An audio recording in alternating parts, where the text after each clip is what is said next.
المهرة والخيال. النص الإذاعي سيد رشوان. المهرة والخيال. إخراج علي عبد العال.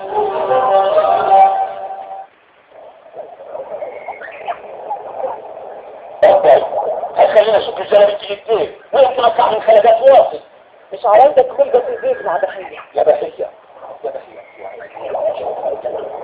بس عن سؤالات كيف الواضح كل ما تصفي في جديد بشوف كيف الحية حوالين رقبتي. لو هي دي مصيبتك تبدأين عن نفسك يا نيلة. هي كل واحدة ابوها مات بتعمل التنفيذ. وهدان المقطوع ما ماتش يا بنتي، ابوي انقتل ولازم نعرف مين قتله. تعال يا بحية. الناس عشان مش راح تجري الا بنعرف. ما كنت كده باقي عمري ما يكتب عليك واصل. هتقول لي يا ابني انتهي الحكومة قتلته وفضل جرح ينزف لحد ما وصل هناك ومات في منبر اخوك حاتم، مش كده؟ ايه هو كده. جرح البني ادم ينزف لما يبقى في اي مكان في جسده، انما جرح ابويا نزف كيف والرصاصة جت له بين عينيه.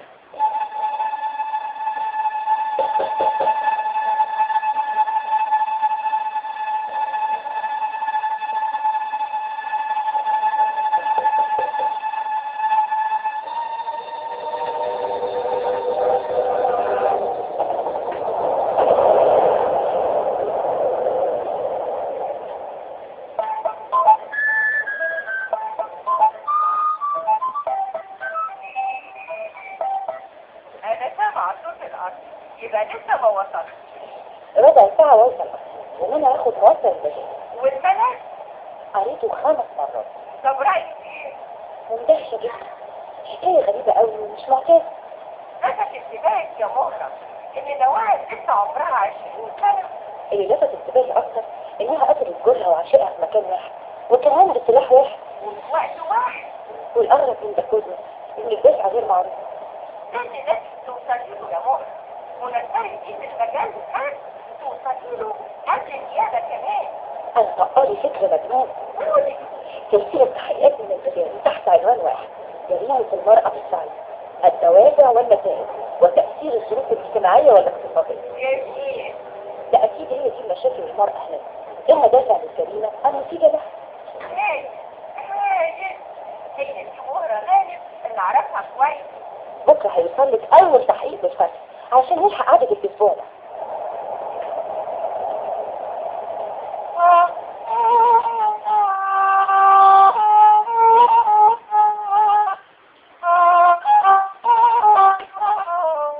يعني معترف. ايوه يا سعادتك، معترف. انا اللي قتلت جوز وعشيك زي التحريات ما اثبتت وكمان الشهود. ايوه قتلت هو كمان. والسبب ايه؟ ولا يهمكم في ايه؟ اعترفت وجريت على نفسي. خلاص احبسوني، اشنقوني، اقتلوني، اعملوا فيا اللي تعملوه، بس سيبوني حالي يا خالد، سيبوني في حالي.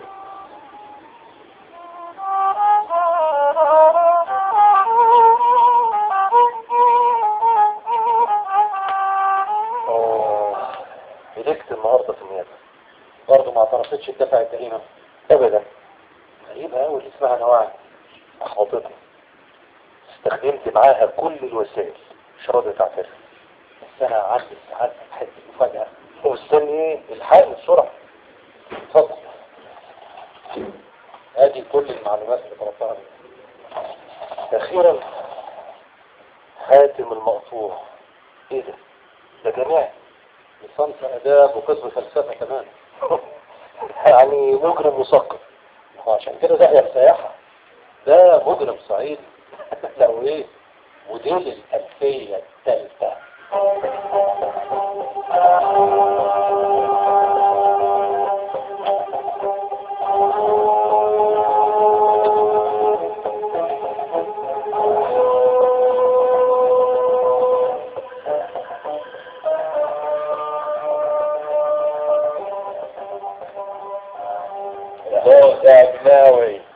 لوك يا راجل اديك الرومي لسه بخيره. يجعله عامر بخيرك يا سيد الناس. هتتكلم ولا استناك لما تغضب كمان؟ وصلني بس على كوباية الحب علشان اعرف افرد لك الموضوع. لا تفرد ولا تعجن ولا تلوك، انا عاوز الموضوع بشوكة. من المنصورة. حلو، يعني حليوة وامور وعينيك في عين البس. لا اب ولا ام ولا اخوات. سفرت وعياله. كانت مرة اللي خطب فيها وفسخ، ومن يومها شغله نهي عن التفكير في صنف النساء. حيرتني وياك يا بناوي، يعني دخلت الجدع ده منين؟ ومن غير ما تهد في وش يا سيدي الناس. وانت ملهوش دخل. 7 ايام في المنصورة لاسكندرية لمصر تلف على كعبي. هاني الهنداوي ده ما لقيتلوش دخلة زي اللي جبتيه ترجعه عن اللي في دماغه واصل. يا خطوم، مفيش بني ادم ملوش دخله.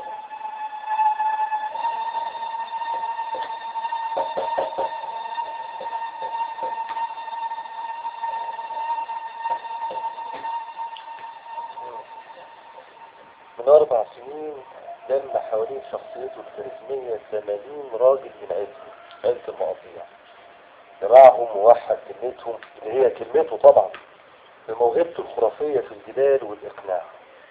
أنا نسيتك إن سعادتك إن المقاطيع دول مش صحيحة. يعني إيه؟ بس لا، غلط. وعشان كده مضطهدين كل عائلات المدارس في الأصل المعروف. وعشان كده برضه انعزلوا لوحدهم في جزيرة في أرض النيل. على فكرة سموها باسمهم جزيرة المقاطيع، اللي هي نفسها مقر إمبراطورية حاتم المقطوع. بالظبط كده يا أهل. ليه البني آدم ده جنسه إيه؟ بيفكر إزاي؟ وحضرتك لما تكمل قراية حيرتك هتتضاعف كمان.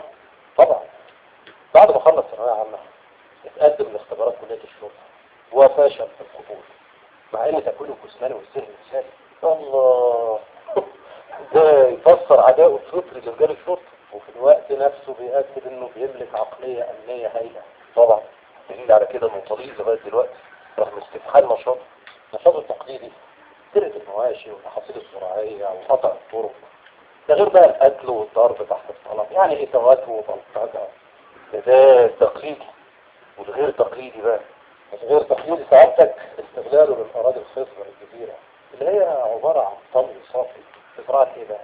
المخدرات، وبيعدها للتسليم، وكمان بيسلمها لتجار الجملة في أماكنهم خارج الصعيد، يعني في القاهرة، في اسكندرية، أو حتى مدن القناة. لسه في مصايب تانية غير تأمين تجارة الحصان وتأمين تجارة السلاح. يعني إيه تأمين؟ يعني حمايتها من رجال الشرطة. يا سلام، كمان النشاطات دي مشروعة واحنا قطاع الطرق اللي المفروض يحموها مننا. حلو قوي. عندك حاجة تانية عن الداهية ده؟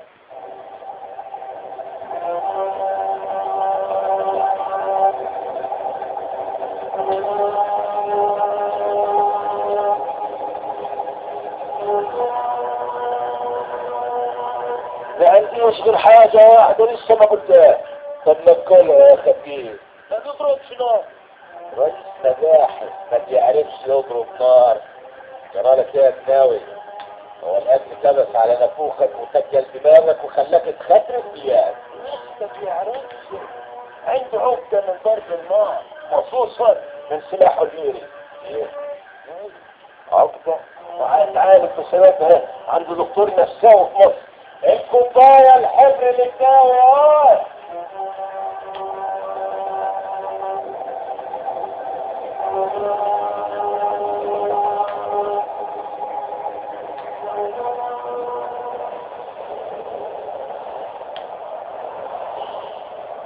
الملف اللي قدام حضرتك يا فندم فيه تصور كامل وتفصيلي لخطة الهجوم على جزيرة المقاطيع وإلقاء القبض على حاكم رجال. تفتكر الملف ده فيه اللي ما فكرش فيه 7 رؤساء مباحث قبل منك فشلوا في القضاء على حاتم ورجالته؟ يا فندم مع احترامي للزملاء اللي خدموا مني في التداري، لكن كلهم بيجمعهم قاسم مشترك واحد، اللي هو يعني كلهم استهانوا بذكاء حاتم ودهائه وشخصيته الإجرامية الغير نمطية بالمرة. يوم ما تكون لسه في مقدم الموافقة على الخطة يا فندم والأمر بالتنفيذ. ده خصوصا ان طالب دعم القوة من المديرية ومطالب تانية مساند بنودها في الملف اللي قدام سامي. لكن الحملة دي هتكون تحت مسؤوليتك اولا واخيرا. ده لو تشرفت الثقة سامي. شوف يا هاني، انا هكلمك مش بصفة مدير امن، هكلمك بصفتك سيد ابني وواحد من كلام زي اللي مستخدمه. ايه الحكاية؟ سيادتك قلقتينا يا فندم. عندي معلومات مش بسيطة عنك. معلومات؟ معلومات ايه يا ست ده؟ العلاج النفسي يقع تحت بند عدم اللياقة الطبية، وبالتالي يستدعي الإيقاف عن العمل. غدا المخرة والسيارة.